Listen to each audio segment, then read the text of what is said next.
Oh, hi! Pat from Unsigned Pop Punk here. Do you have a rough time getting through the morning without your first cup of coffee? I know I do. And as an elder emo, I need a strong cup of go-go juice to help me struggle through my day. Whether it's getting the courage to talk to somebody I like, going out in public, or just talking to people in general, I drink Awkward Coffee. Awkward Coffee was started by 3 amazing women with the hopes of giving people a fun and safe place to go. If you're in the Los Angeles, California area, stop on into the cafe, get yourself something to drink. Or you can shop online at www.awkwardcoffeela.com. And hey, you can't always be smooth, but at least your coffee can. What's up, everybody, and welcome to a very special episode of Where Did All My Friends Go? A podcast about life in the music industry. Today is our special 50th episode, spectacular, special, whatever you feel like calling it. I figured I'd make a special intro for the occasion, sitting outside, enjoying the sunlight. It's delightful. So this episode's gonna be completely different than our normal format, interviewing guests. This time we're just here for some fun. You're gonna get a special, extra long episode. You're gonna meet our new teammates. We're gonna talk nonsense. And then we're gonna go into a special segment that got completely reworked. It was supposed to be one thing, turned out to be another. We have our good friend Gary KW back on the show. He comes in for the second half to play a game with us. That game goes off the rails very quickly and then proceeds to be about whatever it's about. So we wanted to make a special episode just as like a thank you to not only you guys but to ourselves. This is completely unscripted and it's just chaos. I hope you enjoy it. We tried to throw a musical number in there, and you get what you get, and you don't throw a fit. Thank you all so much for sticking with us through 50 episodes. Here's to 50 more. Let's get into the episode and have some fun, huh?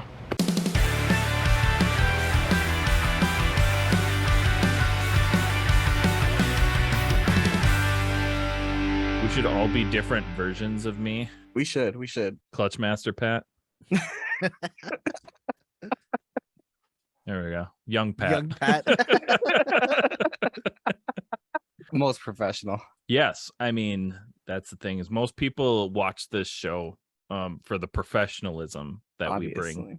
Let's just kind of get into this a little bit here. So welcome to the 50th not anniversary. What if it was 50 years? 50 years of Where Did All My Friends Go? And look how fucking good I look. I know. It's so good. 50 years.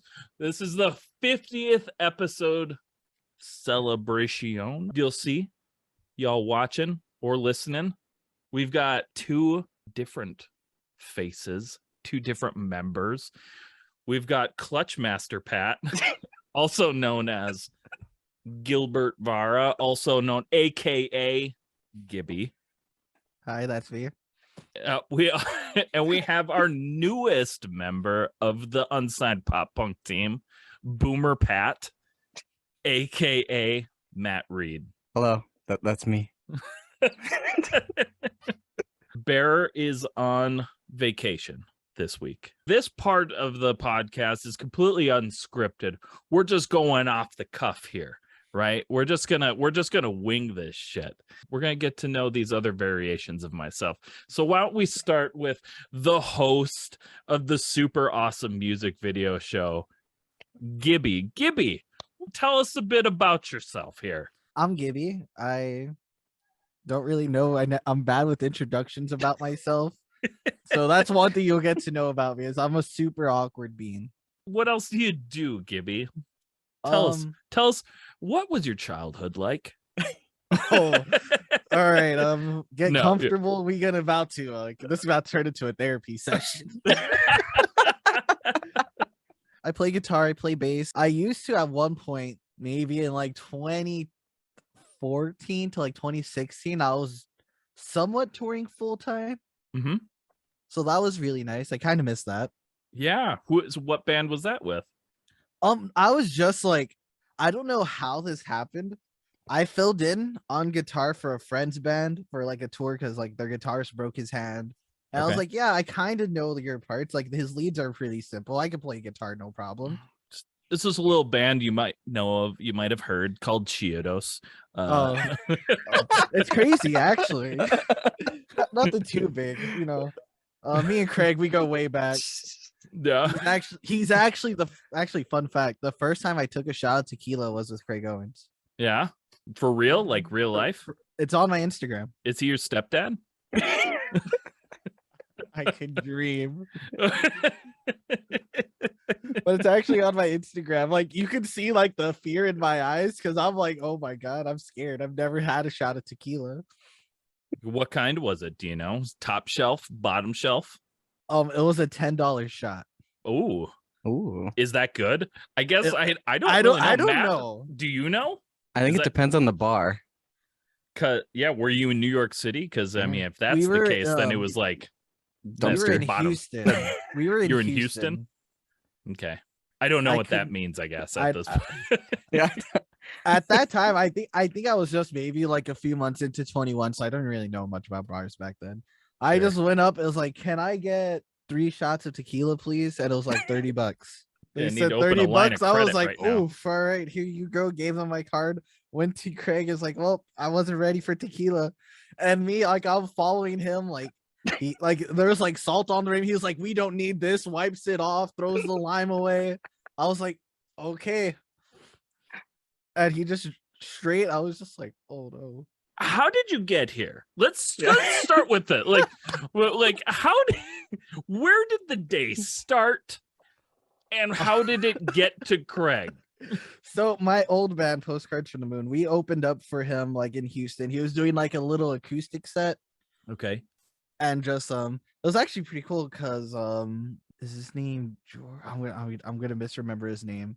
That's okay. But it was someone from Before Their Eyes was playing guitar for him, and I just knew him. I knew the band because I used to listen to him in high school. So like he was playing like the guitar for Craig while Craig was singing. We just happened to open the show, and then for some reason the promoter decided after Craig Owens plays, there's gonna be one more band that plays after him. Oh, okay. But Oh. so there was like a shitload of like locals on this show, Sure. but it was like I want to say there was like 10, 15 bands on it, and then Craig Owens was just like the main headliner. And then Okay. after Craig Owens plays, he was like, hey, there's one more band after me. I'm going to be down there hanging out. Let's all hang out. Buy me shots of tequila. Let's all talk and hang out. And I literally I love this. I love this a lot. It's like I'm gonna be down there hanging out. You guys buy me shit. Buy me drinks. And then, I'll grace you with my presence. and like I walked up to him. I was like, oh hey, we played earlier, and he like gave me a hug and we talked for a bit. And I was like, can I get you a shot? He's like, yeah, I would love a shot of tequila. I was like, oh, he was actually serious. So I was like, cool, I'll be right back. Cause he was just there just chilling in the crowd the whole Yeah, time. Like while that's that it. last band was playing. Like he cause it was like this place had like an outside stage, like a main room stage, or like Okay. a smaller room stage. Like there was like 4 or 5 stages going. So he was just in that one stage room, just there while the band was playing. And That's tight. took the shot with him, and oof. Was that the rest of your night? Or did you end up like, is this a hangover situation? Like, did you guys end up fighting Mike Tyson later? Like, what happened? So fun fact, so Fun fact, I have fought Mike Tyson. Here we go. It actually knocked out Mike Tyson once. Yeah.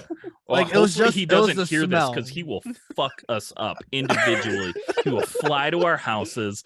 He will be like, that's it. I'm going to fuck these guys up. And he will come and he's going to beat the shit out of us. I'm looking for Clutch Master Pat. I'm Gibby, Clutch Master Pat's in Over there, Minnesota. over there. Wrong. Well, You're I'm you're Young close. Pat. I don't know what you're talking about. Okay, Does so- this emote look like me? This is the guy you're looking for. It even says Clutch Master this on is it. the emote you're looking for. Got like a paper of an emote. I just printed out like this is the guy you're looking for. Take it, give it to him. Did this go further past the one shot? We chit chatted a bit. Then me and my vocalist were talking to Jordan. He plays a guitar in Before Their Eyes. Okay. It's so fun. So like, my band was still like pretty young at the time. Like, my vocalist was handling everything. He was like still new, and I was like, I more or less, kind of more or less knew what I was doing at that point, but it was like his band. I didn't want to step on toes, so he was like handling everything, and I was like, cool, yeah, Cool. I'm Yeah. down with that.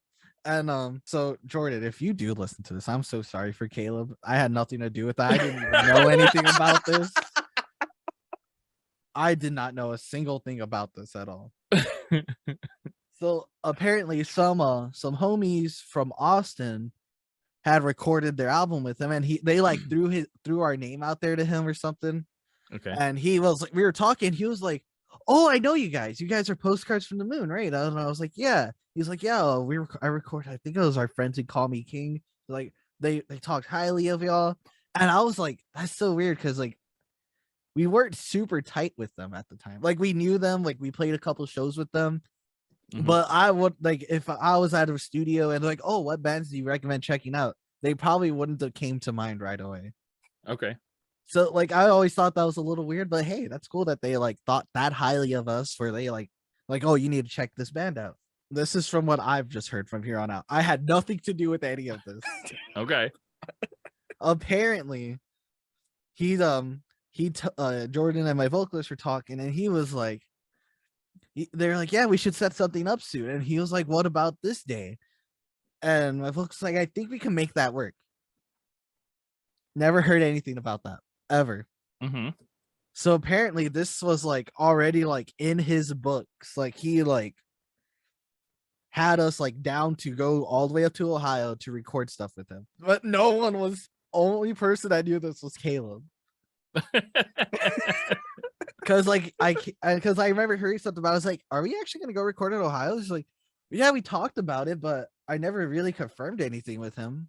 And then apparently day of, he gets a text from Jordan like, where are you? Are you guys coming? Or where are you guys at? Where y'all at? Yeah. And he was like, oh no, we're not going. We didn't really confirm anything. So he was like, you guys owe me money. Like, I like booked like he didn't take a deposit or anything. And he was like, I skipped out on bands like to fill like for you guys for this date. And we're just like, I was like, oof. Well, I didn't handle that, so that's not on me. Gibby's just clean. Like, I was clean of that. I was just like, nope, that wasn't me. And it's funny because I just recently quit my band. Like, that hasn't really been public knowledge other than like a few people. So hey, congratulations. Everyone found out now. Congratulations. Just give me confession. So congratulations. But my old bandmates in Love Again, they were in another band that recorded with Jordan actually. Okay. And this was so funny to me. Like, we kind of went through like my band Postcards went through like a big lineup change. I was like, well, like half the band quit, so it's just me and Caleb. And I was just kind of venting to my friend Alex, who was over there with Jordan. And he was like, damn, half of Postcards quit. And Jordan was like, Postcards who? And he was like, from the moon. And all you just hear Caleb. That's how they told the story to me. And I was just like, oh my God, I love it. There's forever beef between them two, I think. Not me, because like I said, I had nothing to do with that. Jordan, I would love to go record with you. I'm sure you do fantastic work. Well, so if you're hearing that, I had nothing to do with this. So Matt, Yes. now we're gonna move on to you. Let's hear a little about Matt Rain here. Oh my God, I don't have a Craig Owens tequila shot story, or everyone. Oh my God, I wish I did now. Anyway, but you do have a Careful Gaze shirt on. I do. It's a beautiful shirt. It is a beautiful shirt. It is a beautiful shirt from a beautiful band. Careful Gaze just released their album 2 weeks ago now. Last week. So good. Couple weeks, few weeks ago. At the point of this, it'll be about a month. If you haven't listened to it, go listen to it. It's worth it. Mm-hmm. But I digress. My name is Matt Reed. I have been in local bands of varying levels of obscurity for the last 15 years in Minnesota. 15, 20 years. Variant obscurity. My current project is called Portside Dive. It's a solo pop punk project, currently releasing singles every other week. Probably by the time this is out, it will have almost all of it out at this point. Pretty close, yeah. What's the furthest that you've traversed for a show? Duluth, probably, from the Twin Cities. Pretty weird place up there. You're not wrong. It's a nice place. The music scene is not super alternative friendly. The fans are. When you can get the fans out to it and they know about it, absolutely. Fans go nuts. Scene in general has never really been super alternative friendly. But, let's change that. We should change that. It's almost like there used to be a band up there that used to be kind of big up there, and then they decided to move to the cities, except for one of them. The music scene up here used to be really good and really fun when I was performing in bands. We used to play at this place called Grandma's Sports Garden, and that was always really fun. There was a time, let me tell you this I'm going to share this story with you. It has nothing to do with performing, but it does have something to do with the sports garden. So when I was younger, I was never much of a drinker. But then Grammy Award winning Jordan Schmidt, before his Grammy Award winning days, came up into town and was like, hey, I'm in town. Should come down to Hell's Kitchen, get a drink with me and we'll hang out. So I did. I was like, yeah, I'll come down. I'm not going to drink, but I'll come down. And then I was like, you know what? Fuck it. I'm going to drink. I'm going to have some drinkies. And I started out, I remember almost every drink that I chose that day because this was fucking history. Once again, I don't ever drink, especially then. I rarely drink. And so if I did, it would just be like shitty, like light beer usually. And so I was like, you know what? I see my friend Sam all the time gets a dirty martini. I'm going to get one of them. So I started out, I got a dirty martini. It was disgusting, but I drank it, the whole thing. And then Jordan was like, oh, I should get another drink. I was like, yeah, I should. I should get another drink, one that's not so disgusting. And so I asked him for a recommendation. He recommended a 7 and 7. Have you all had a 7 and 7? Do you know what that is? I have no idea. I believe. Okay, so anyone watching this, listening, I don't know shit about shit with alcohol, but I believe it's a Seagram's 7, Seagram's, and a 7-Up, 50-50 type thing, or not 50-50, but Seagram's 7 and 7-Up, I believe. I drank that. I was like, hey, that's kind of tasty. Why not continue? So I got another drink. Once again, I don't drink very often. And now I've had 2 hard alcohols. All right. And then I was asking them what to recommend. I'm like, I like things that don't taste like shit. What do you have that doesn't taste like shit? And so he's like, we've got this strawberry rhubarb vodka drink. You should try that. I was like, absolutely, I should try that. Strawberry rhubarb pie is delicious. And so I got that, drank that whole thing pretty quickly. At this point, I would say I was drunk. Then the next thing was my buddy Waldy. Y'all, at least Matt here knows Waldy. Gibby knows Waldy too. Gibby, you know Waldy. He was my drummer. Waldy. Oh, okay. Yeah, he was my drummer.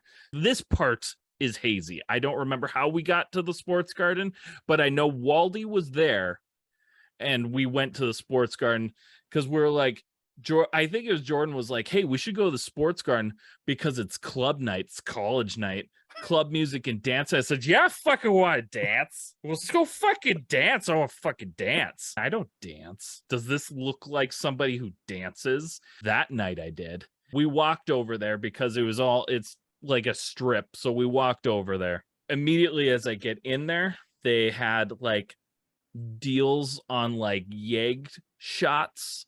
I think they're called like an ink blot, and they were like $3 or something a piece. So I was like, well, I'm gonna get at least 2 of these. So I drank 2 of those. And then at the sports garden, they had this like special thing, and we played there all the time. And so this is like the only hard alcohol thing I would get there. They had pitchers of Long Island iced tea Oh no. for like $5. So I got myself a fucking pitcher of Long Island iced tea, and I drank that motherfucker. And this was all in a couple hours. All right. This wasn't like a long extended period of time. I drank my pitcher. I was drunk as heck. Right. And I'm dancing, fucking grooving on the dance floor. I think I was just dancing with Waldy because I probably wanted to find girls, but I was like, I'll fucking just dance with Waldy. And so I just danced with Waldy. And then immediately I was like, let's fucking leave here. This place sucks. Let's fucking throw rocks at the water. We walked over to Lake Superior and we threw rocks in the water for a little bit until I remember this part very clearly. I immediately stopped. I was like, well, yeah, I need to go home. I stopped. Fun was over and it was time to go home. He drove me home. And and as we're riding, he's like, how are you doing, buddy? How are you doing? And I'm like, I'm fine. I'm just fine. At one point, I was just like, no, this is fine. I'm just right out the window, puked all down my car. I'm a little ashamed to say this, but I never cleaned it off. I waited for the rain to clean it off eventually. So there's that story that the whole world can have now. The thing is, though, that was my first like big drinking day, though, like ever. That was the first time I ever got like actually drunk, and not only drunk, but drunk to the point to where I threw up. Now that we've gone through that. Unsigned pop punk, right? We've got ourselves a team now. It's not just me, not just Bear anymore. We've got Gibby rocking the Twitch, super awesome music video show every Thursday, killing it, growing so fast. I know, especially like recently, like this past week, I am like stoked. And it's just grown from the support from everyone involved and all the fans watching and just lovers of music videos. The reviews of it is just a constant, oh yes, I do miss music videos. I do miss when MTV and VH1 Fuse played music videos. Well, here you go. Gibby's gotcha. And y'all are so good at hyping me up too, because I'm I'm okay at it. Well, Pat, if in case someone's listening who doesn't know, you should explain where to go and what it is. Why are you telling me to? You got a mouth. Just start I got a mouth. Oh my god. You got a mouth. I'm sorry. I don't have any drinks apparently. I don't got any drinks. I just got this old Mountain Dew. I got Coke Zero. Nice. But what I don't have, or what I need more of in my life, is Gibby and his super awesome music video show, hosted on Twitch at 7 p.m. on Thursdays, 5 p.m. Pacific, 6 p.m. Mountain, 7 p.m. Central, 8 p.m. Eastern. Look at that. We have Gibby hosting an hour-long music video show curated. If you are a fan of MTV music videos that were back in the early 2000s, Gibby's got you. He's a beautiful man with beautiful hair, and he's going to jam along with you to those hour-long music videos. We need to make you do a commercial, apparently. Yeah, you got that voice. Oh my god. Gee whiz, you have a commercial voice there. So not only that, but this will be a fun thing. So for you guys listening, if you're listening to this on Monday or this week, Gibby will actually be out of town, and Matt is going to be doing the hosting duties for a couple weeks. Correct. Matt, Yeah. how are you feeling about that? You excited? You're gonna get your commercial voice on? Well, Pat, when I was a young child and I came out of that womb, I was embarrassed to say this earlier, but when I was a child, I wanted to grow up, and the only thing I wanted to do, I knew there was going to be a long black-haired man who needed me to fill in his Who needed me? shoes, who needed me. And I'm speechless for the opportunity to be in young Gibbs' shoes and talk about music.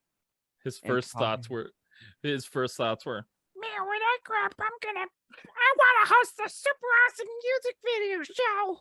I want to be a those were- Gibby. I want to be a Those Gibby. were baby Matt's first thoughts.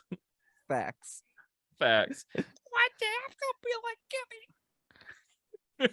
When I grow up, I want to be like Gibby. We're still in the process, but Matt will have his own show at some point once we establish this, get this figured out, because that commercial, that voice, listen to me. That Pat, I think voice. I have an exclusive right here. Yeah. So what I'm gonna do is I'm gonna host a show that reacts to Gibby hosting the show. So it's just gonna be It's just gonna be session. Matt watching the super awesome music video But show. I only want Gibby. I want just a feed of you, and I'm just gonna react to your reactions while the music videos are going on. Oh my god, I'm so like honestly, I'm kind of glad people can't hear or see me when the videos are on, because I'd be acting a fool like while I'm listening to these music. I'll bet. Are you just back there, just like, yes? I'm like they're Jamming. like oh yeah, like I'm just there like dancing, vibing. I remember there was one episode you told me, like, we had like, I think it was when we had Ringer on. Oh, And you're like, I'm just fucking crowd killing shit in my room.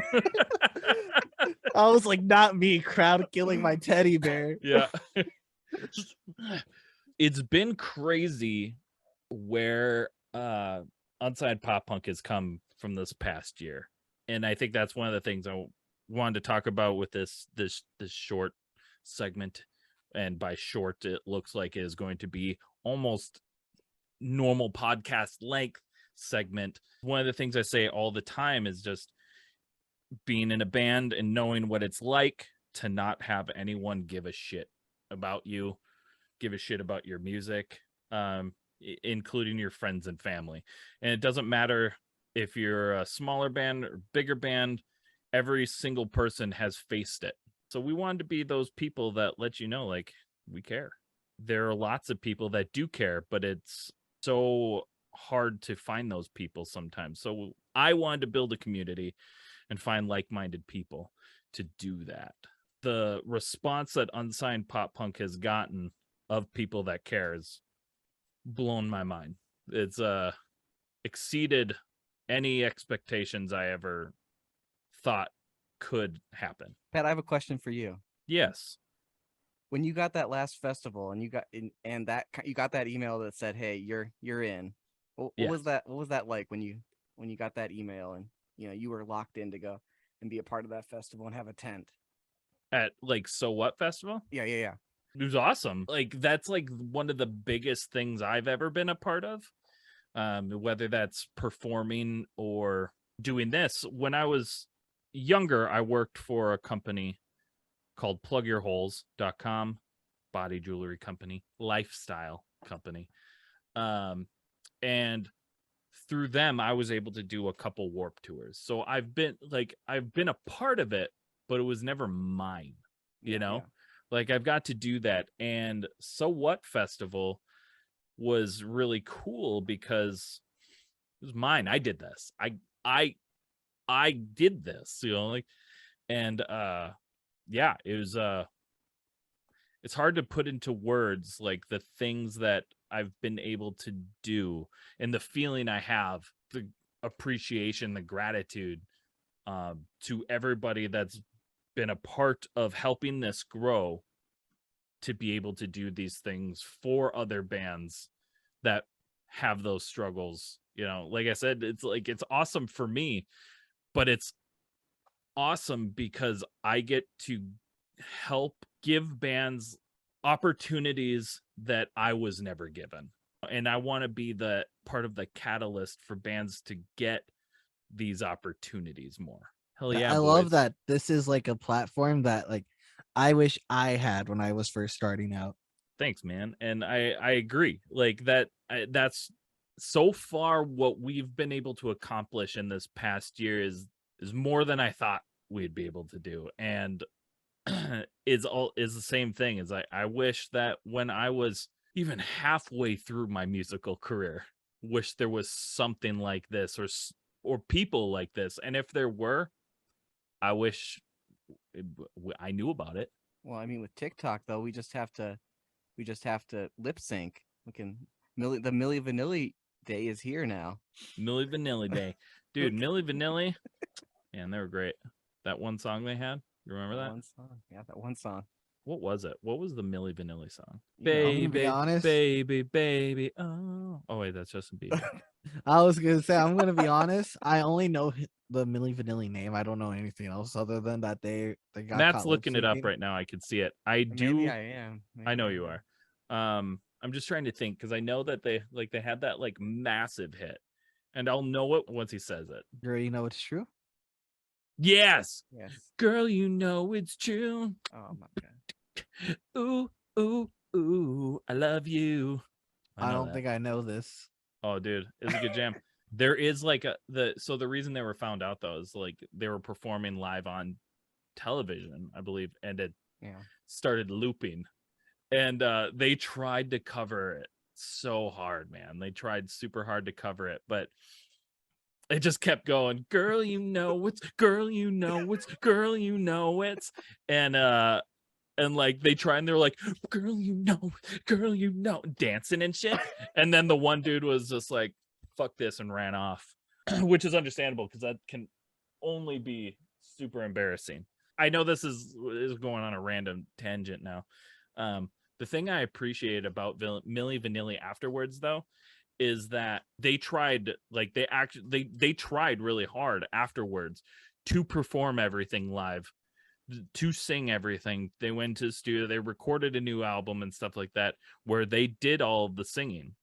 It never went back. They never gained the success. So you got to respect that hustle, though, you know? Gaby's still listening to it over there. I haven't even hit play yet. I have it ready though. I'm gonna listen to it later because I'm just ready to hear. Girl, you know it. Girl, you know it. Girl, Do you have so you pulled up the video? I do not have the video. I'm looking for it right now. Oh yeah, you're gonna have to find the video. I remember watching it on VH1's Behind the Music, but now that we've done, introductions, we have some new shows we're working on. Our group chat is blasting back and forth with a bunch of new show ideas, so that is super exhilarating, and I'm stoked to try out some of these. The one thing I will leave you with is I do know soon here, we haven't announced when we're going to do it yet, but we will be having an emo night on Twitch, watching some emo music videos, emo pop punk, all the good stuff. I'm excited. It's gonna be a fun time over on the Twitch to celebrate our 100 followers. Yeah, which we're like well past that at this point. But this will be the celebration that we broke 100, and that's exciting in itself. All y'all watching right now, head over to twitch.tv/unsignedpoppunk. Go like the channel.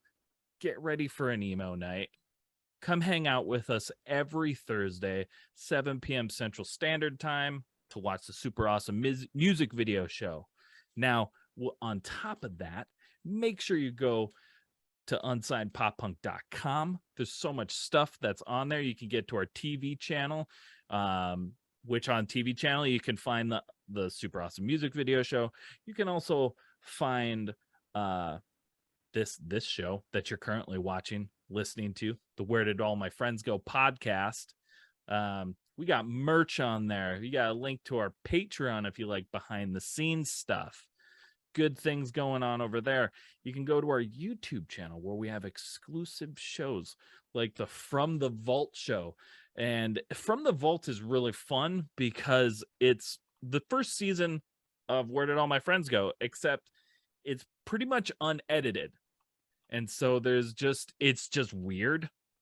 It's super cringy, which makes it exceptionally more funny. So watch it. Watch for that cringe. And coming up, there's only a couple episodes left of the From the Vault, and both of those are the very first 2 episodes that Bear and I ever shot together.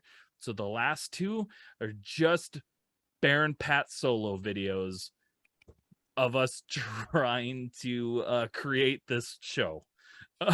And super cringy. It's hard to watch. Please go enjoy it. All right. And then once From the Vault is over, we'll have a new show for you every Wednesday or every other Wednesday, exclusively on YouTube. And with that, thank you so much, Boomer Pat, aka Matt Reed, Clutch Master Pat, aka Gibby. Oh, also I put on a hat because I felt left out. Well, you should, and your hat is really nice. However, I mean, y'all got that Pitbull energy though. Fucking Pitbull. I feel good. With that, we're going to bid you adieu, and we will see you in the next segment coming up. Do you love music videos and miss when MTV, VH1, and Views all actually played music videos? Then join me, Gibby, as I host a super awesome music video show on Twitch every Thursday at 7 p.m. Central Standard Time on the Unsigned Pop Punk Twitch channel. We play the best videos from up-and-coming pop-punk, emo, alternative music in the scene, so join us every Thursday and find your new favorite band.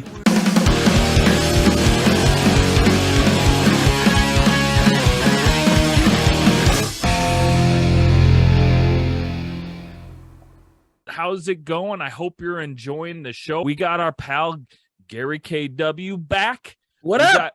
We got Gibby with us again. Heyo. Hi, I'm back again. And we're gonna play fucking games. We're just gonna be weird. Get into it. We're just gonna play some games. So since I do have Would You Rather popped up, we'll start with a couple of these and let's see where it goes. Let's see where it takes us. And you know what? I'm gonna go ahead and I'm gonna ask this one. This one's going straight out to Gary here. Okay. Now this was Would You Rather. We're starting out Strong. with some potential strong. Would you rather travel 100 years into the future, Okay. or 100 years into the past?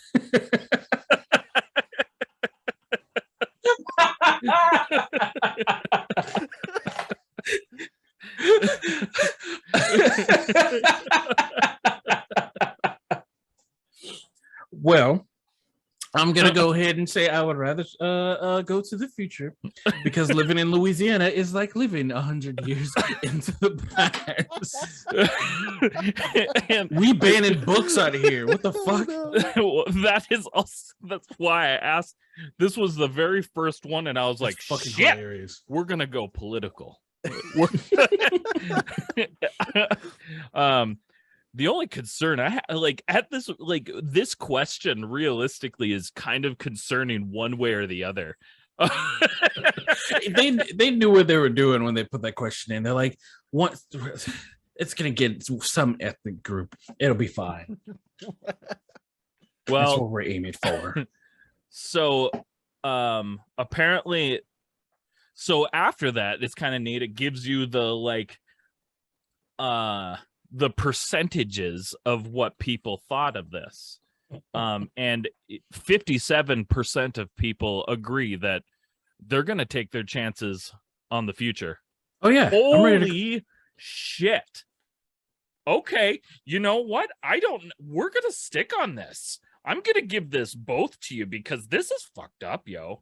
I don't even know why this is a fucking would you rather question. Oh, That's I'm the ready. best ones. I'm ready. Okay, because I'm gonna start off with okay. I'm so fucking flabbergasted. This was obviously this. made by a white person. Oh, beautiful. Would you rather? I'm ready. Would you rather bring back the Black Death or bring back slavery? No. It's the same question. Oh, dude. I'm so happy I found this because this is fucking ridiculous. Jesus fucking. Wait, so what is. I actually don't know what exactly the Black Isn't the Death Black Death is. the plague? Yeah, Or- I'm pretty sure the Black Death. So we got to make sure that we're throwing the Black Death and not just bring back Black Death. Because Just put Black obviously, Death. Oh, the Black Death was a bubonic bubonic plague plague. pandemic occurring in Afro-Eurasia, In like 1820, I think. 1346 to 1353. Killed Oh, 75 there to you go. 200 million people. God damn. But what was it? Like, was it like a I mean, respiratory at this, thing? I'm not sure, but I guess my thought is probably the Black Death, just because science. Bubonic plague has is an improved? infection spread mostly to humans by infected fleas that traveled on rodents. On black rats, yeah. So Dishonored. The whole game of Dishonored. Basically, Apparently. prevention doesn't include a vaccine, but does involve reducing your exposure to mice, rats, squirrels, and other animals Well, that may be shit. infected. I mean, it's kind of a no-brainer. Yeah. Because I'll tell you what. Stays Because I'll tell you, inside, the amount of times I just come into contact with rats. Yeah, that is true. I don't think I've ever come in contact with a rat, like not even in a like domesticated setting. I just like mice. I've come in contact with like I could count on my fingers, but like never a like full blown like rat. Right. yeah, same. So I'm like, we're all in agreement here, though, right? The Black Death. That's what we're bringing back. Like, we're gonna do that.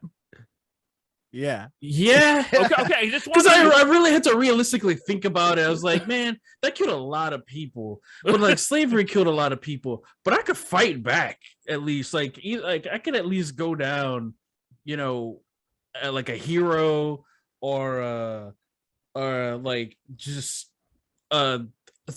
like old timey Batman and just be Right. like, I'm getting my people out of here. I'm just going on a vigilante thing. Or it's just like pretty much guaranteed. Well, just death. and also let's just to be fair on here, it doesn't say who would be the slave. Like, I mean, yeah, I mean, we could turn the could be our tables. turn. yeah, it could And be by ours, I mean, like, you know, me, Caucasian, my turn. from the islands of Caucasus. Yeah. Okay, That is- but so we're going Black Death, though. Yeah, I think Okay. so. Yeah. I think Let's- Black Death is the fair answer. I here. agree. Let's see what the percentages are. Oh man, All right, you ready? let's go. Oh, Patrick. That face. That That face. Oh, So I'm not even going percentages this time. Okay. 21,245 think that we should bring back slavery over 18,064 for the Black Death. oh man. So that is that's- 54%. To be That is fair, I too feel close. like those 21,000 were the people that didn't stay at home and quarantine during like the pandemic. Oh, Kept- oh, 100%. I for guarantee sure. you, all Oh, of God. 21,000 What? of those people were the ones that were like, nah, we're going out. We're not changing It's our lifestyle. just the flu. It's just the flu. I mean, you can die from the flu too. You can die, man. Okay, this next one is we're calming down a little bit. Oh, and we went in strong. We went Really you need to let fucking me up. strong. You need to let me up after that one. All right. This one's for you, Gibby. Would you Okay. rather always talk or never talk again. And actually, sorry, I'm going to make sure to put this right. Near talk again. Ne'er. Like old timey. Neer. Never talk again. Ne'er talk again. I'd rather talk than not talk. Communication is key. I agree. And 66% of people agree with you. See, that one wasn't so bad. That one was I don't like that one. That was a softball. I had to think about that one. Like either like never talk again or just always, because I'm always talking. Mm-hmm. And because like I feel like if you just never talk or like barely talk, it's kind of it's creepy. Like it's like not creepy, but you got to talk with your eyes. Then you're like, yeah, and it's like you gotta everything you do has to be interpreted. Like I had a boss that like barely talked, and when he did talk, it was like, do you hate me, or is like, are you being serious, or are you like, he would make a joke, or I like, that's the thing, you couldn't even tell if it was a joke. Like he would finally say something and it was like, that was funny, but I don't know if it was meant to be funny or if he was being serious. And so like after a while we just like, I just kind of figured it out. I'm like, I know what he's being funny, but every time we get somebody new, they were like, she hates me. I'm like, no. I mean, he might, but that wasn't hate. That was a genuine question.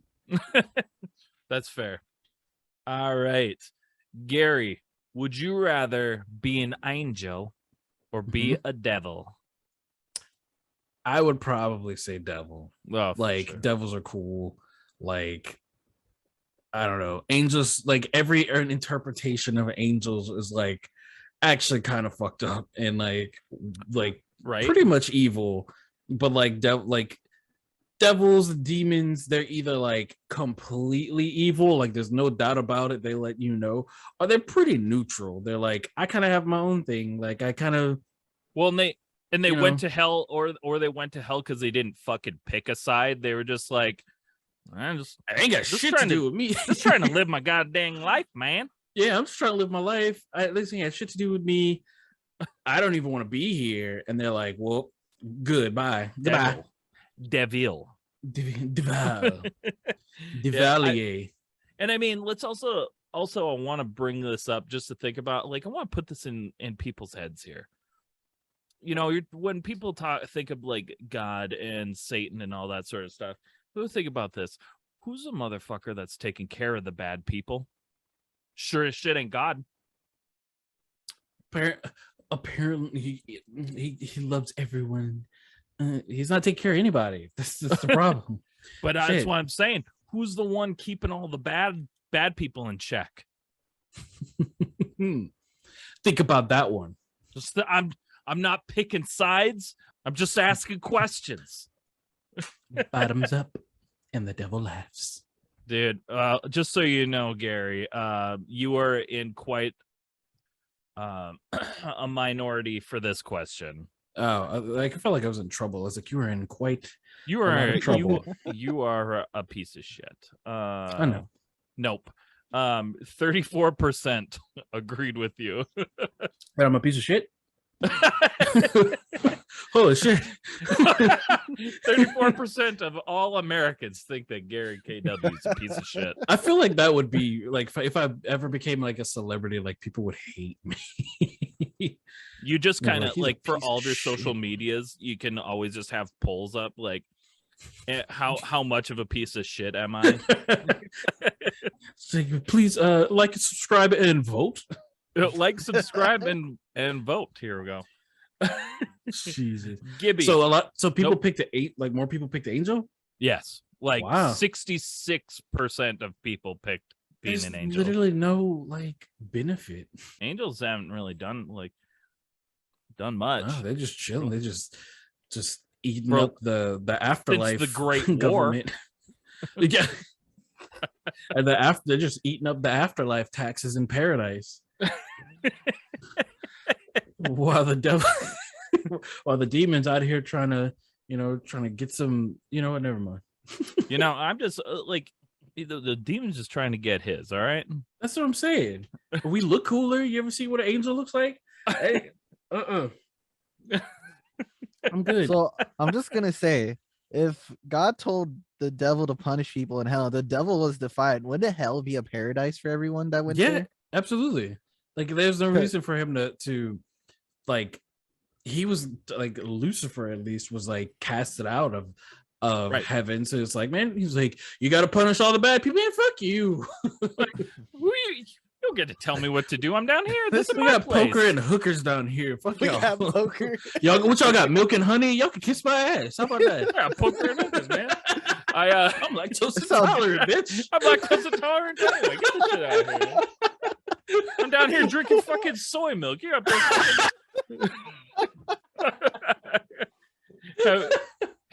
Have either of you seen Lil Nicky though? Yeah. Yes. It's been a hot minute, but yeah, dude, that is how I hope. Like the king of hell is just fucking God, what's his name? Oh, now I gotta look it up because I don't Henry. remember either. Is it Henry? Oh gosh, because he's like the best. He's probably my favorite portrayal of Lucifer or Satan. Harvey Keitel. Keitel, yeah. Yes, Harvey Keitel. He's so fantastic. And then, his daily like shoving a pineapple up Hitler's ass is so great. Like, Oi, Scheiße! Mein Scheiße! I forgot about that. That's the best. He comes in and he's got like the maid outfit on. I forgot all about Holy that. shit, I forgot about Dude, that. you guys got to watch that movie again. Like, Yeah, It's been so long since I It is watched honestly probably like easily like top 3 favorite Adam Sandler movies. I think it's so funny.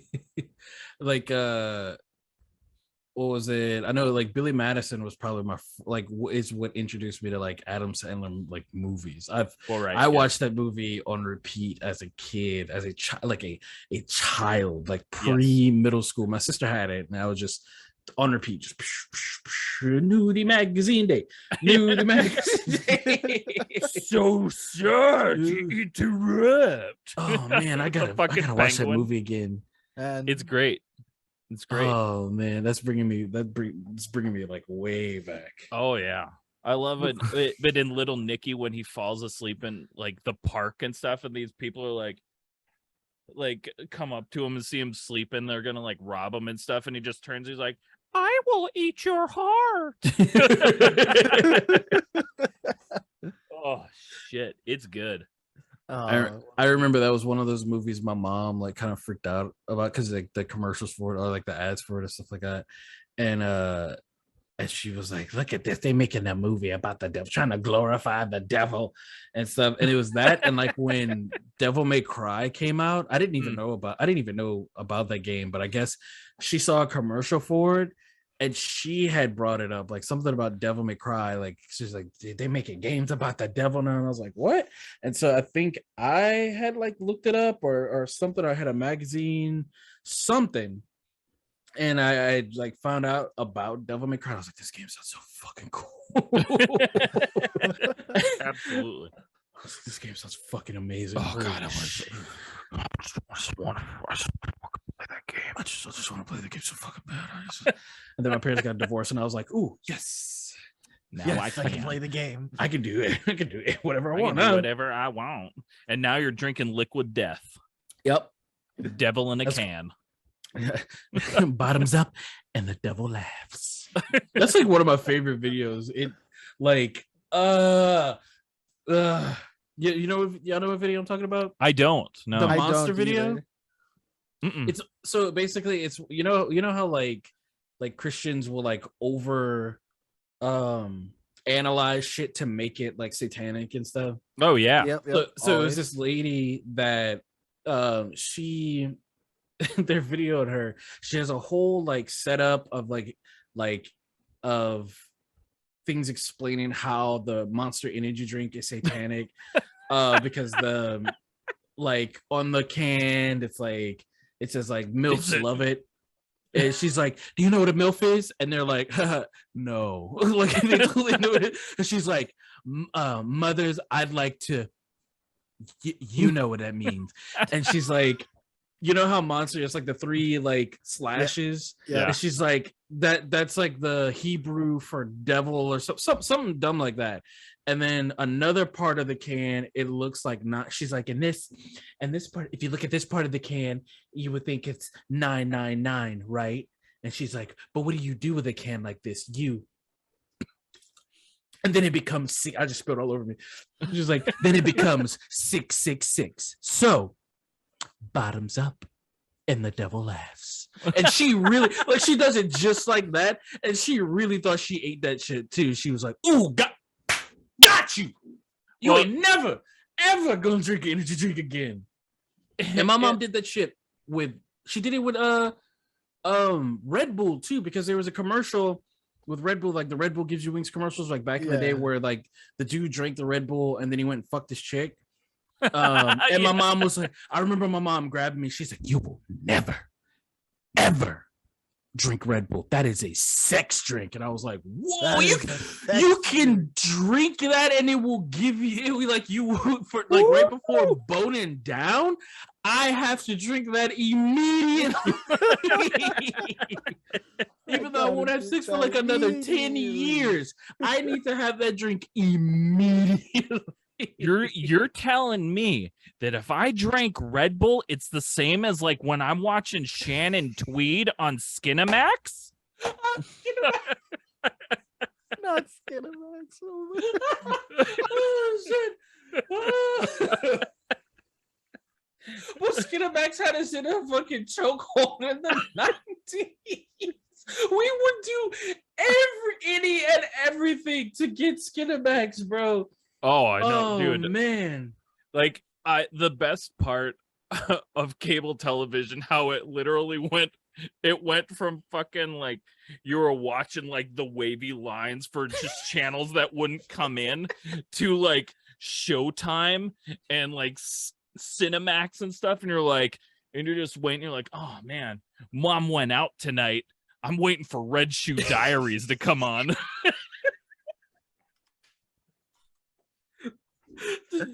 She comes home. Then you go turn on the radio and listen to what's her name, the old lady that would talk about like sex talk. Shit. She was cool as hell though. She was. Me and my roommate in like 2009, we called her, and like it was like he called her, and I was in like the other room with the and he actually said something like really stupid, like, and I was to be young again. Oh. The only show I remember is Red Shoe Diaries. Which one? Red Shoe Diaries is the only like show one that I remember. That might be it. Because I was saying there was one that was like a series, and every now and then my brother would watch it, and I remember it had something to do with like a beach or something. Oh, because I specifically remember this is the last one I saw. I specifically remember my brother was watching it, and it was like the worst possible scene. They like pan to like this car that's parked on the side of the road, and it like pans down to like the window, and their whole car window is open. The chick is halfway out the window, just like. Just getting fake railed, and I was like, "Whoa!" He's like, you need to go to bed." I was like, "No, I'm not going to bed. If you're not going to bed, I'm not going to bed." Like, you gotta go to bed. I gotta watch this. What are you talking about? Yeah, I want to see how it ends. You and one of the characters got the same name. I want to see how this shit ends. Yeah, like you knew it was gonna be good. It was pretty much a roughly around like midnight is when those things started to pop on. And if something started with like saxophone music, you're fucking in. Like, it's about to go down and get heavy. Oh yeah, or soft core. Soft core, because we didn't go hardcore. Soft core. That's the whole new like genre of music, just like soft core. Well, no, that's easy core. Yeah, yeah. I was thinking about that yesterday. I was like, man, I haven't listened to like some good old fashioned easy core.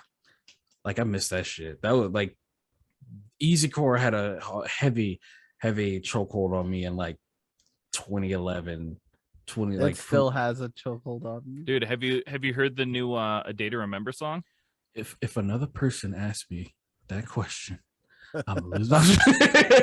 So many people have asked me that question, and Hey, I Gary, don't want to. have you heard the new A Day to Remember song? It is. I feel like it's a landmine. I was joking about the like if somebody like a lot of people have asked me that on TikTok, like if I listen to it, and I don't want to answer. I answered it on the TikTok live, but I don't want to answer it because I feel like it's a trap. I feel like it's a trap because I have listened to it the minute I found out, because I love A Day to Remember. I love them as a band. I haven't liked their music in a really long time. The last album I thought was terrible. Yeah, because like Common Courtesy was the last one. I was like, that was good. All right, like it had some skips, but I was more into their like their studio vlogs for that album because they were fucking fantastic. It was all like it was a mock reality show, and it was great. It was so funny. If y'all ever get a chance to watch it, go watch that shit. But I listened to Miracle, and I didn't like it. Like it had some killer parts to it. It was one of those songs where it's like when it was good, like the heavier parts, the breakdown is probably the best part of that song. Everything else I was like, and then it would get heavy again, and I'm like, oh, okay. Like that whole song could have just done without all clean vocals from Jeremy, just all of them. Okay. And if they like, I kind of felt like if they would have taken like just that little turn in that direction of just doing a completely heavy song, that could have been a baller ass fucking song. Yeah, that could have been a killer. I was very impressed with it. Like especially when it right as it was starting, I was like, "Oh snap! Oh, are we back?" Yeah, and then and it was like, all right, because it like that breakdown was like killer. I loved it. I was like, this is that intro. They were. But I don't like the chorus. The chorus, a lot of the verses, like the clean verse, I didn't care for them. But that's fair. but it's like kind of like like Fall Out Boy, and I do feel like maybe it's just like not marketed to us anymore. Right. It's maybe it's they're trying to get in, maybe some of these younger kids that like they to be their like gateway band, in a way. So I don't, I'm not saying that Bring Me the Horizon, that A Day to Remember, like their song is bad or they're bad or anything like that. I definitely didn't care for it. I thought it to me it could have been better, but I'm also not a full-time touring musician for the last like X amount of years like they are, and I totally know that. That's good. I didn't mean to go on that big ass rant. Oh no, it was a good rant though, because it makes sense. You're not wrong. Absolutely, and like it's a good song. I think it's definitely a lot closer to their original form. It's like pretty true to form. I just don't know how much I like. I like it. I don't love it, but I like it. And like with it, and then just the realism of their last album. Do I think they should apologize for it?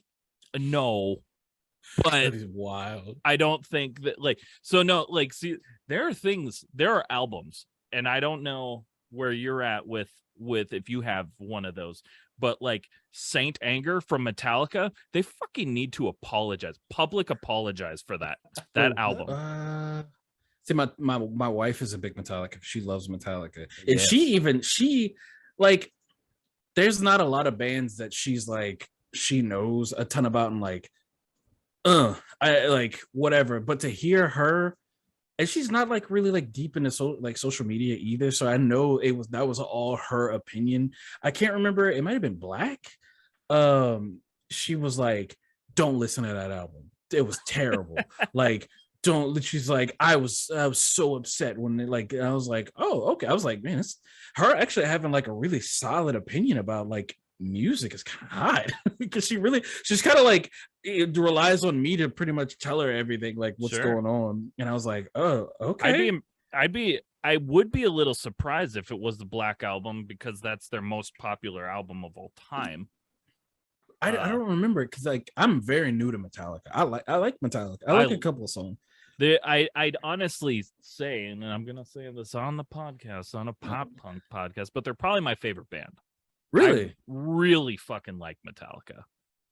I don't know. That makes me happy to hear. So I feel like Metallica doesn't really get like a lot of like love like that. Like I don't think I've ever heard somebody, and this is not in a negative way, I don't think I've ever heard somebody say Metallica is my favorite band. I'm pretty sure Metallica is like probably the most famous band in the world. I think so too. Yeah. To be honest, between them and like maybe AC/DC, but I think AC/DC is less like, it's more of like a physical brand. Like they're like, their logos everywhere. Metallica is still like always touring. Like I think they're on tour still right now. I think so too, because I think they were at Lollapalooza. Huh? They were at Lollapalooza for sure.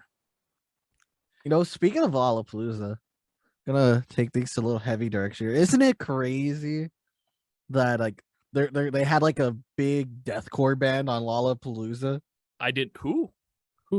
Oh, was it Lorna Shore? I think. Oh, Lorna Shore? For real? On Lollapalooza?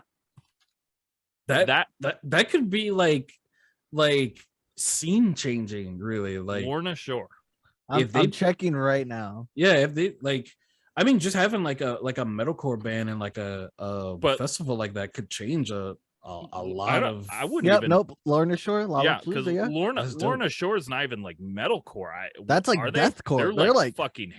They're like they're that band. Heavy. Like they're that band that like their vocalist just does that ridiculous pig squeal for like, and like the gnarly like. Yeah, I love that shit. That was so good. Somebody sent me. I had never heard of him until like a couple months ago. They're good. And somebody sent me that song. I think I was doing like a TikTok live. Well, that was before I stopped doing them. I mean, and they like sent it to me, and I was like, "What the fuck?" I was like, "That's dope as fuck." Yeah, they're heavy, man. And like, I'm not gonna lie to you. Like, when I think of Lollapalooza, I'm thinking of like the fucking Red Hot Chili Peppers. Like, oh man, like that. That's what comes to my mind. So in our little chat thing, I just posted I see it. A link, and I saw the post like on Facebook about it. Before Lorna Shore played, there was only maybe like 20-30 people at that stage. So they actually pulled. Holy shit! Like that whole like they like pulled in for that crowd. It says it's sold out. That's insane, man.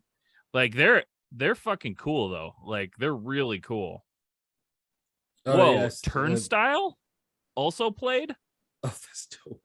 Turnstile? What? I didn't even know that. Yeah, it says the opening night at Lollapalooza 22 is headlined by Metallica. And Turnstile also, and then Lorna Shore. Yep. That's insane, dude. Oh, yep. If you scroll down a little bit, there's a tweet that says there's 30 people at this stage all day until Lorna Shore played.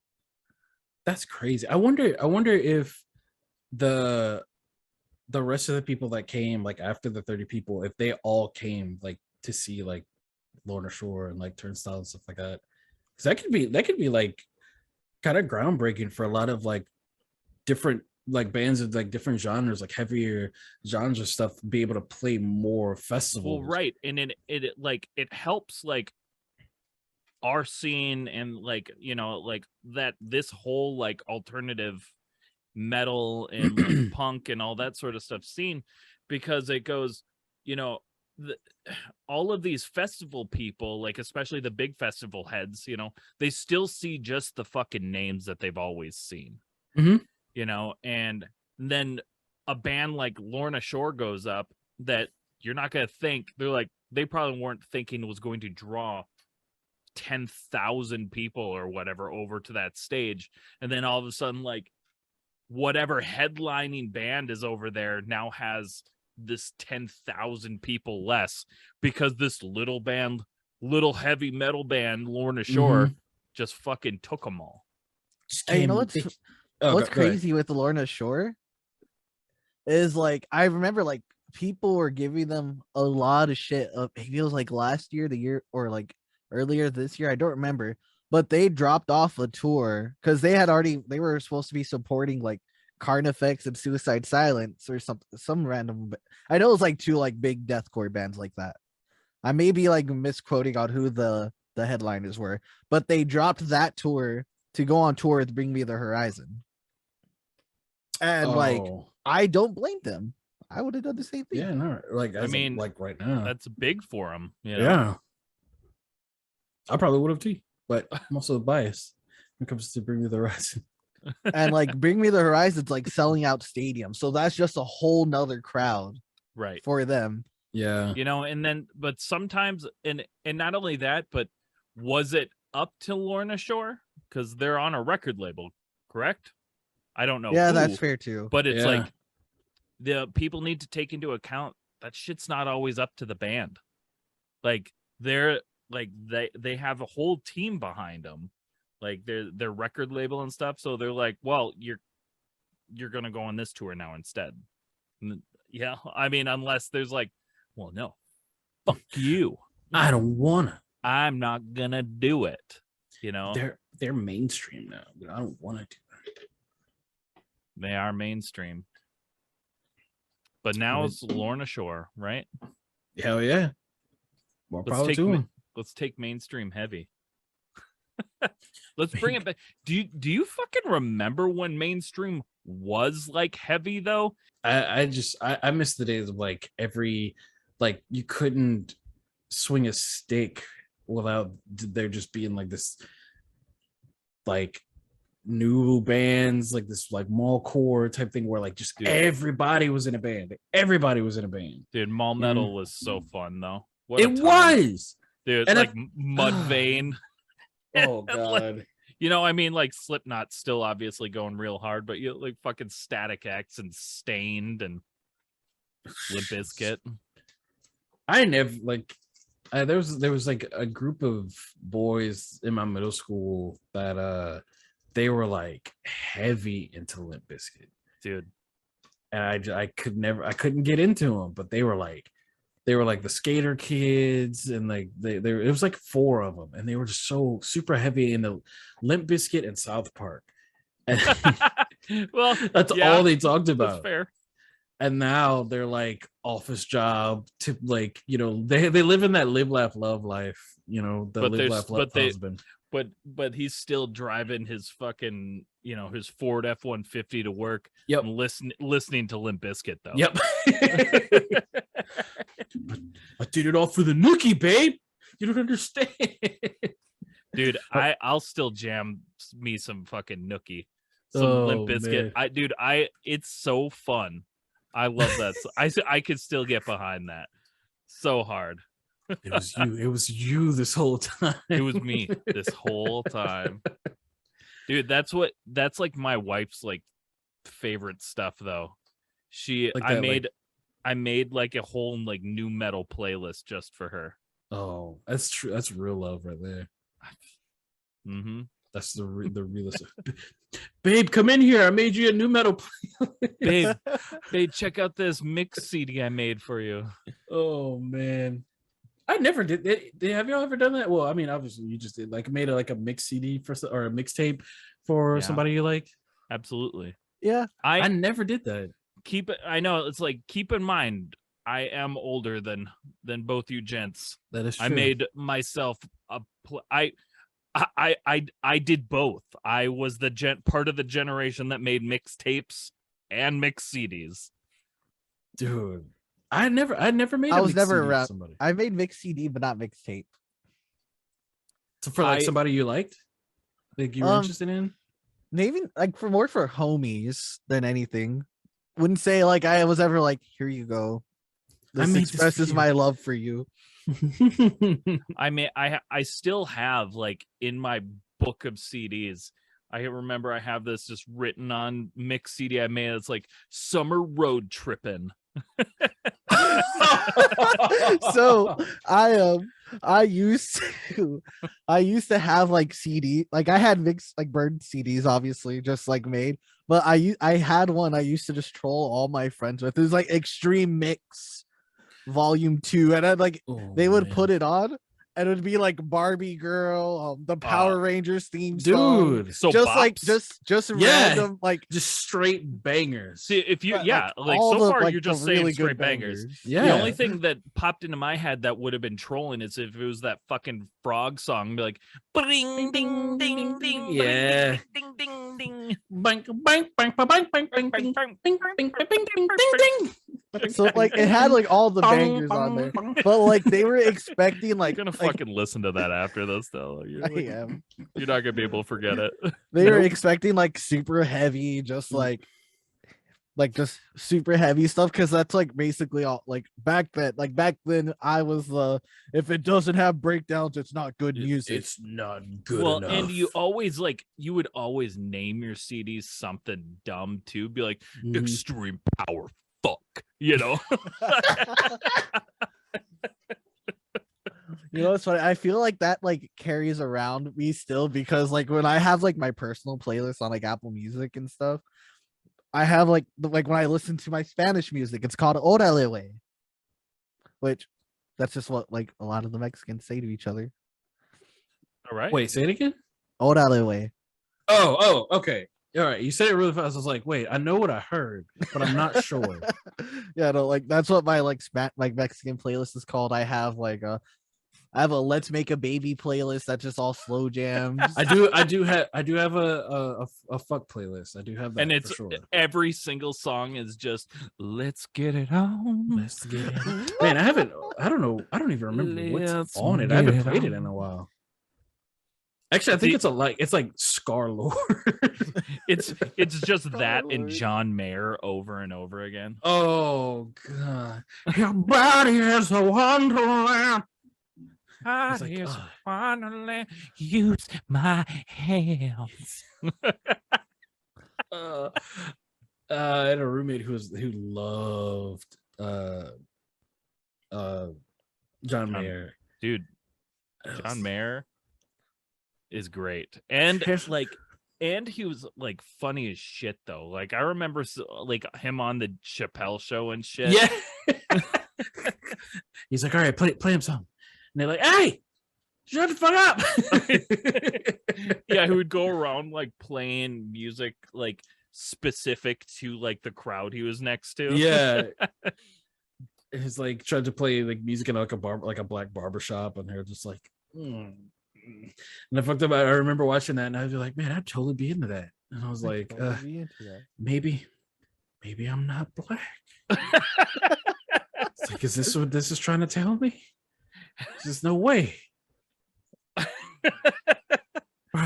Like that's like the early 2000s. It was like basically like everything, like all the media consumption my brother would like watch and listen to would all like just like make like specifically try and make me feel not black.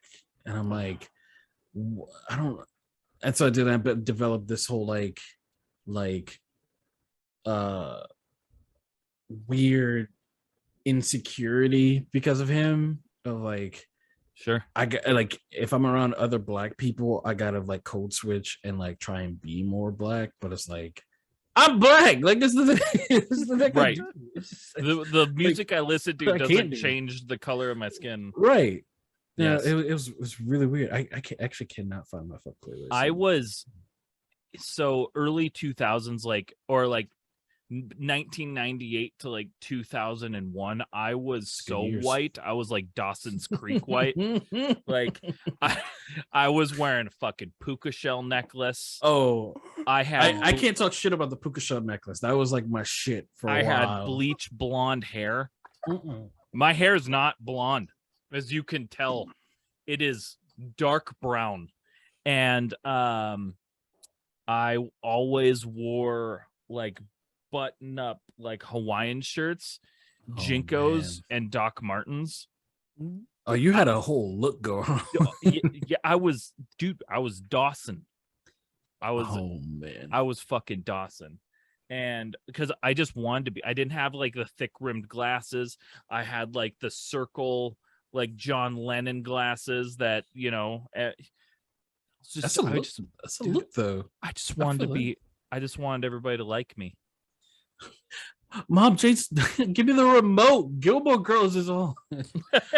I need to know if Rory is still single. And then like I listened to, you know, obviously like metalcore. That was my, you know, not metalcore. Sorry, new metal. You know, the Limp Bizkit and all that sort of stuff. But then I did like the most white person thing I could. Also, is not only listen to like new metal, but also listen to like Dr. Dre. Oh, you know, and the Chronic. The Chronic is dope though. Oh, I mean, it's so fucking good. Yeah, don't get me wrong. Like, this is I like fucking love it. But like, I feel like that was all the thing you had to do. Like you were listening to fucking new metal and all that sort of rock stuff. But then you're like, well, I also have, you know, Tupac, All Eyes on Me. It's like, what do you say about that? I'm hard. Now I get down. Now the moneymaker question is blacklight poster, yes or no? Oh, obviously. I also had so in my bedroom I had this like huge walk-in closet, and that was super weird. And so like that's kind of where I made like our smoking room, you know. And I had an entire wall dedicated to ripped out pictures of Kathy Ireland from swimsuit, you know, the Sports Illustrated swimsuit editions. Oh, I gotta look up Kathy Ireland. Dude, Kathy Ireland, she was my girl, and that was the wall of Kathy. Kathy Ireland. You both look, Gibby, you looking that up right now? I am. Oh, you know what? That is 100% fair. Absolutely. Did you ever see the movie Necessary Roughness with Sinbad, the football movie where that sounds really familiar. It's so great, but it's got Scott Bakula from Quantum Leap. And was he the main dude? Yeah, he was the main dude. He was like the 30-year-old that they brought back to play football in college, because like they had to like put together a team, and Kathy Ireland was the kicker. They got her off the soccer team. It's a great movie. Okay, no, I haven't. You should. I haven't seen that movie at all. She's like 80s hot in this movie, like for sure. No, she's 90s hot.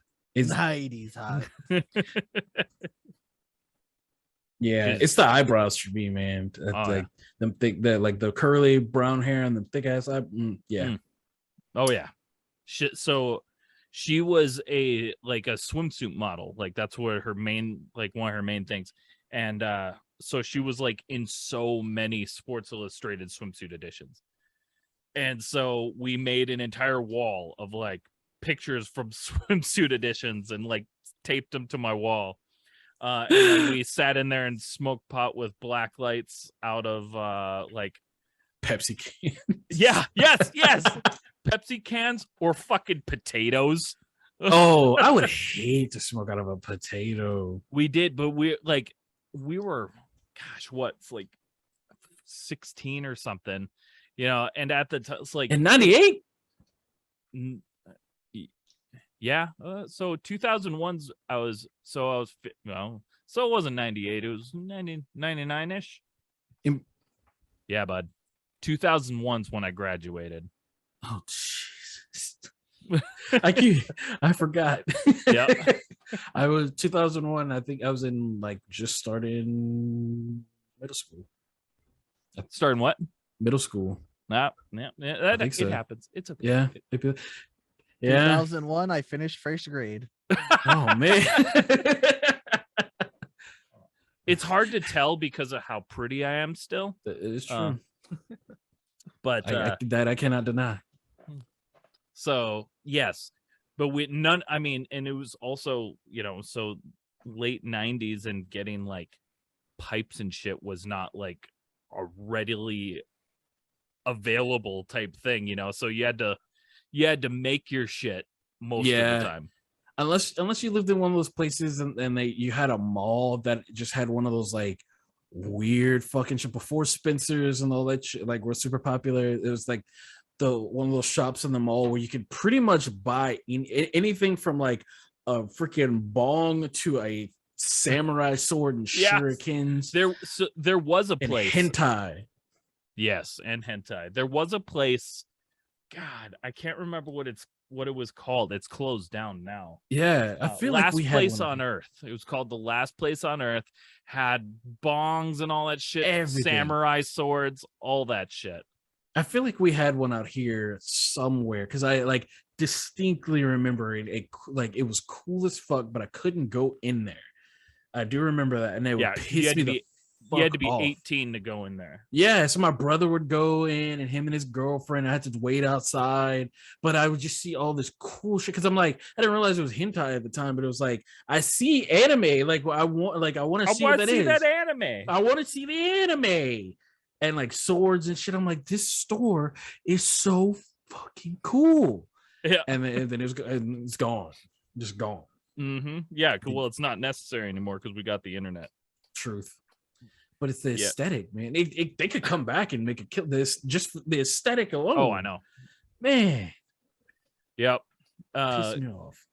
But I think only one of my friends had like a bong. He had one, but if he wasn't over, we were making stuff out of Coke cans and shit like that, and just good time. And I'm like reminiscing about all this shit. Like I smoked weed, then I started smoking like a few years ago for the first time. I'm still new. So fun fact for the whole world here is that I don't smoke pot now because I can't. I get panicky, like I fucking freak out. Too high. Yeah, it's sad. That started happening to me when I was 16. I smoked pot very heavily for about 3 months, and then all of a sudden I fucking just tweaked out, man. Just freaked out one time, showered with my clothes on, was like sat in the shower fucking crying. I'm dying. Like I'm wondering if I'm breathing anymore. Like you're thinking about him, like, am I breathing right now? Like, bro, and it sucks because like everyone's telling you like you're fine, like dude, you're fine, and you're like, no, I'm not. You obviously don't feel. You obviously don't know me. I told you I am dying. Yep. And so I don't know if you saw. We were talking about the Last Place on Earth. They still exist. They're just on the internet. Okay. All this shit's on the internet. I'm on their website right now, and they have some cool shit. Oh, they have pogs. Oh wait, no, that's not a pog. That's a metal jar. Are we getting back into pogs, dog? Dude, they're just a metal jar with design. To store your marijuana. Your marijuana. Yeah, is it like the twisty stuff or whatever? Mm-hmm. Yeah, the little twisty like jar. Here's what I've always said. Like, I wish so much that I could smoke pot. Like, honestly, I wish I could. Because pot has no fucking calories. To get my fun fix, I have to drink, however many hundreds of calories of alcohol. I was just about to ask if you drink alcohol. Yeah, a little bit, like here and there, for a good time. But if I want to get that buzz that I could get off of one little hit that would do nothing, I have to drink what 400 fucking calories or something like that. And it's like, look, man, I'm already chonky. Same. I just want to be. I want to be less chonky and relaxed. But you kind of like you kind of have that like swole chunk though. Like you got that chunk, but you could really pass off just being like swole, a little like low key swole. That's the kind of chunk I want. Dude, thanks, man. Yeah, I like that. It's like swole fat. It's like you know, look, you ain't fat, man. You just strong as shit. Squishy strong. Gibby, what's your vice? What's your vice, Gibby? I'm a liquor person. I can't stand the taste of beer. Mm-hmm. Like, I'll drink beer. Like, if me and my friends are somewhere and they buy me a beer without asking, I'll drink it. Yeah, drink it. But But you're not going out of your way. It.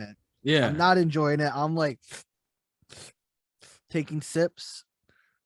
Like by the time they finish 2, I'll finish that one and then be like, all right, I'm gonna go get me something good. Some actually like some liquor. I do have a preference of like I like liquor more than beer, but beer is more convenient in a way. But there are some beers like when it really comes down to it, I'll buy some craft shit, like some craft beers just for right. I like microbreweries. Like, oh yeah, I really do. Like, I really like my local breweries a lot. We have a couple like in my town. We have a couple in my town, but like Louisiana has some really good like breweries. Abita is like one of my favorite, and Parish is pretty good, but there's one in New Orleans that's oh my god, I can't think of them right now. Don't give up. Parish isn't that. It's like right there. They like we're like homies. Obviously not that much of homies. Yeah, I guess not. I'm a big while you're thinking on that, I'm a big fan of cider, like cider drinks, like cider beer or whatever, you know. Like, I really like cider. There's a place up here called Duluth Cider that's like my jam. Most ciders they get too sweet for me. Like when I say that, and I like some sweet beers, like even like gozes and stuff like that, or like bitters and shit too. But like, I don't know. Like when I'll usually do like a cookout or something like that for my friends. Like I'll barbecue something, and they're like, "You want me to bring alcohol?" And I'm like, "Yeah." And then they show up with like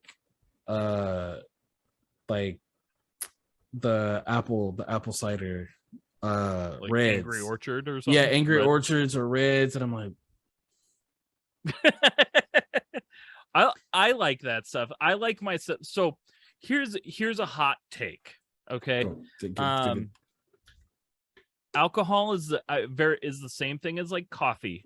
Like, they're an acquired taste, and people say they're an acquired taste is because they taste like shit, and you have to acquire the taste. That is true. Now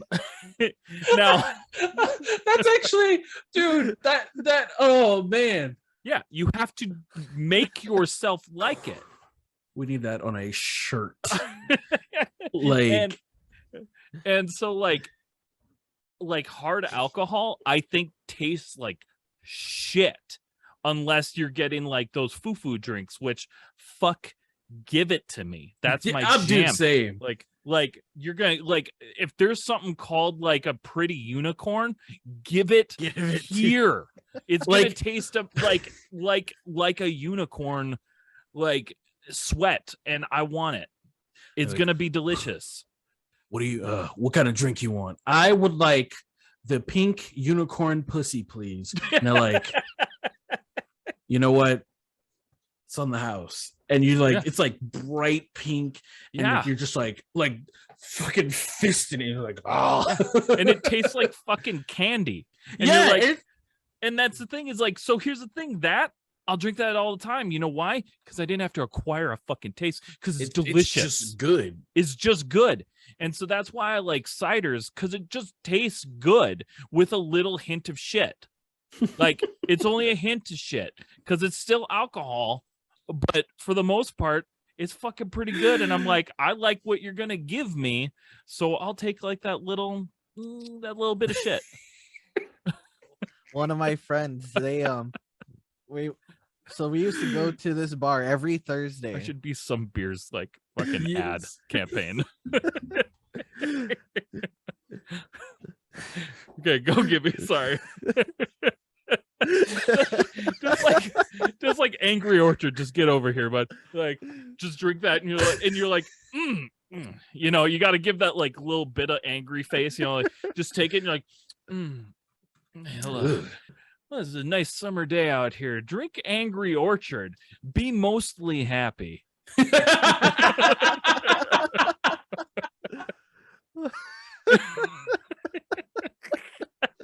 Oh my god. Oh man. On the topic of weird ass drink names, Shit. my friend always ordered me this drink called the Starfucker. Okay. Oh, that's actually kind of a dope name. Starfucker. Yeah. Like, I like it. It's sounds- basically Crown Royal and watermelon schnapps and Red Bull. All right. Well, that sounds so fucking good. Yeah. It was so good. I don't know if either of you guys have had this yet, but for a hot minute there, I was just going to town, constantly getting those hard Mountain Dews. Have you had those yet? The hard Mountain Dew? Hard Mountain Dew. Yeah. I want hard Mountain Dew. Dude, yeah. Tried it. It is fucking awesome. Because you're like, do you want Mountain Dew that gets you drunk and only tastes a little like shit? Hard Mountain Dew. Yeah. And it's just like White Claw. It's only 100 calories. Dude. All right. Let me text my wife. And they come out. Girl. It comes in a variety pack. You get the Baja Blast one. I'm about to go down to Taco Bell and give me a Baja Blast. You get you get a regular Mountain Dew, Baja Blast, Black Cherry, and then the watermelon one, which is like Major Melon. Which Major Melon is like my Major Melon favorite is of all the new so flavors. good. It's My so son actually introduced me to the Major Melon. I hadn't even heard of it. right. Like when I would pick them, like my kids up from school, I would take them, like they have a gas station like right next to the school. There's like a pretty nice gas station too. Mhm. And so he's like, Dad, come see. I'm like, what? He's like, there's a new Mountain Dew flavor. And I was Mhm. like, what? He's like, you should try it. It's good. And I was Mhm. like, all right, but if it's not, I'm gonna beat your ass. Like, not really, like, just mess with it. I'm like, I'm gonna beat your ass. I'm gonna He's make you like, just hold your goddamn shoes for 20 minutes like this. If you trick me, you're just holding them. And he's like, I got in the car, and I was like, dude, this is so good. He's like, Right. I told you it was good. I was like, man, this is good. Right. Like, imagining that, like, you know, I feel like it's a conspiracy, like from Taco Bell, like, because like you go out, you go get drunk, the first thing you want to do, you go to Taco Bell, get your Taco Bell and your Baja Blast. Right. And now Taco Bell's like, oh, but you know what? You could keep the party going. Each Taco Bell, but get a Baja Blast with alcohol in it. So the fiesta, never has to never stop. siesta, bruh. Oh, You know? shit. Holy shit. Slogan right there, man. Dude, Gary, look, we need to just start making little commercials here, okay? That's what All I right. do. Have you ever seen my Budweiser salsa commercial? No. Hold on, send it. I say commercial. It's a mug commercial. Dude, we need to like send these Oh. out. Absolutely. Let the fiesta never siesta. siesta. Mountain Dew Baja Blast. we're Dude, gonna my make that. favorite. So like, I was really stoked on this because your son taught you about the Major Melon. I learned about Major Melon from my fucking 65-year-old dad. What? That is, Major Melon is his jam. Oh, I love that. Randomly, like I've never seen that dude drink Mountain Dew or anything ever. And then one day I came over, I'm like, Dad, you got like a 24-pack of fucking Major Melon in your fridge. What is this? He's like, damn right I did. Damn right I do. It's like, Mountain Dew. You want a Mountain Dew? I'm like, Dad, I don't drink pop. Oh, pop. A cold pop. I'll drink a cold pop. Soda Popinski.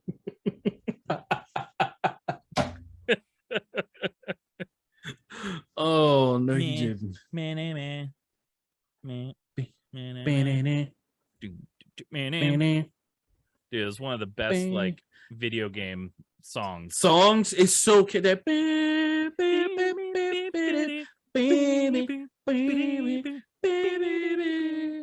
and then you're just running. You're like, oh yeah.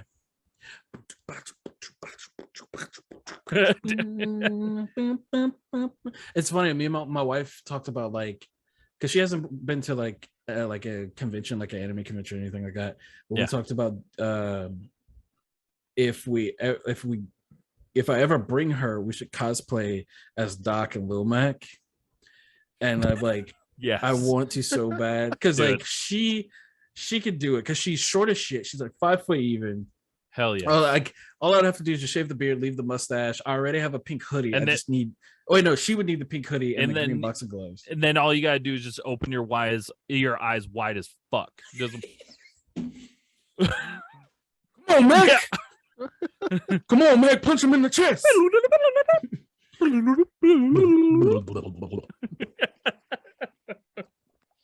Dude, that game. So I recently was like, I have it on Nintendo, and I was recently playing it. And one of the things I enjoy about that game is that I don't get pissed off that much when I lose. Like, I can just keep playing it. Well, I'm like, oh, fuck that. God damn it. I'll start over. Okay, I'll go beat some more motherfuckers up. Oh, I don't mind. Oh, what? P. Flanco or whatever his name is? Like Flamenco? Yeah, Flamenco. Don Flamenco. Like, I'll punch your face over and over again. Whenever you play it again and you fight Don Flamenco, my brother had convinced me that character had shit himself. Like, right in his ass, it's like dark. So my brother's like, if you hit him, he shits himself. And so like whenever he's like goes back to the stand or he turns around or whatever, I was like, oh. So for the longest time, I thought that like when you fucking like hit him, you know, when you first start the fight, he just shits himself. And I was like, whoa. for those of you listening that don't know, we're talking about Punch Out. Oh yeah, I guess we should. Punch Out. It took me a little bit, then it clicked in my head what you were talking about. It could be Punch Out, or it could be Mike Tyson's Punch Out, whichever one you had. Whichever one you grew up with. I definitely grew up with the Mike Tyson Punch Out, and his like in-game character model for like right before you like fight him was terrifying. Dude, there was no beating Mike Tyson, like unless you were really, really good. No, I had to end up looking up a like somebody like playing it. Like they're still finding out secrets about the game now. You know, there's like this specific flash at this bottom corner when you fight Piston Honda means that you can one hit KO him. They're like, oh, we just found that out 30 years later. And I was like, what? Right. I mean, like, because that was one of the fun things about those early video games, though, is that they put so many like hidden things in those games for you to find, you know. And I mean, it's not really the same thing anymore. The only game like I'm still seeing like talked about they're finding new secrets here is like Nier Automata. Like somebody just found like a new secret, like a new secret place in Nier Automata that's like, I looked at the video and I'm like, how is anybody supposed to find that? Like the two new secrets since that game has been out. It's like, who figured this out? Isn't there like 30 something endings to that game too? Yes, I only got one, like the first ending, and I went for the second one, and I was like, I'm not even gonna lie, I couldn't finish it because I was so pissed off that I couldn't play as the hot android that I played as the first door. I gotta play as the male, the male android 9S that annoys the shit out of me, and I'm like, and 2B has to just follow. She just barely talks. I'm like, and they're like, hey Gary, how'd you end up getting into that game? Did you see like a review for it? Or no, I just saw some like the developers that secretly programmed a butthole in the main character. this hot Android, and I was like, you know what? I think I do want to play this game. Yeah, I'll check that game out. I'll check that out. I saw it on Reddit. They were like, the hacking into the game, find out that the developers actually put a butthole on the character. I was like, yeah, I'll check it out. Okay. So there's a game. Okay. There's a game I play. I've always wanted, like, so I stream on Twitch, and Samesies. and there's a game I want to play on stream, but I'm too scared because it's probably borderline TOS. Probably. And it's called Peach Beach Splash. Peach? I've never heard Peach Beach Splash. Yes. So I'm gonna give you a rundown of this game. of it. Okay, I'm not Imagine gonna look it up first. Imagine Call of Duty, right? You have Okay. all your guns, you have your jetpacks and stuff, kind of like Halo a little bit. It's like 5v5, like team deathmatch style. Okay. Imagine all that. But you're So at a far, water it sounds park. amazing. But what? And you're at a water park, Okay. and you're just a bunch of anime waifus in bikinis. I'm in, dude. I'm in already. That's all So you have to what say. you're saying, Gibby, is that we're all gonna stream this. Like Yep. we're gonna get on a team. Oh, dude, I'm in. Wait. So let me see if I can find a knockout animation on YouTube. I have to look for you. this. Peach Beach. I am in. The only thing that can make this better is if you could create your own character. You can Dude. edit them.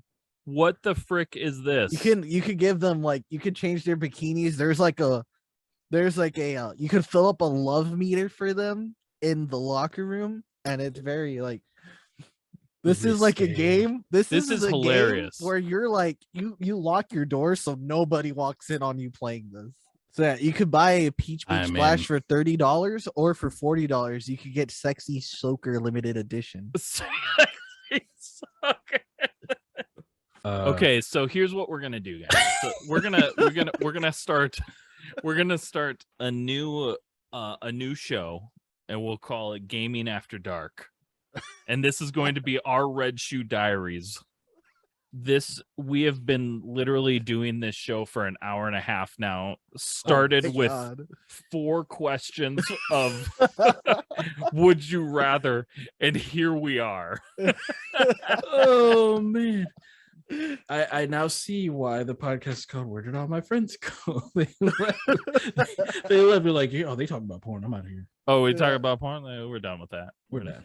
We're out. We're done. It's like, nah, So- that's how I am summoned. Just hear a saxophone. Here comes Gary. Oh, I would love that, dude. I would love that. Like, the saxophone is the sexiest instrument. It makes no matter what it is, it makes it sexy if you play saxophone music. That Like, is true. it's just common knowledge.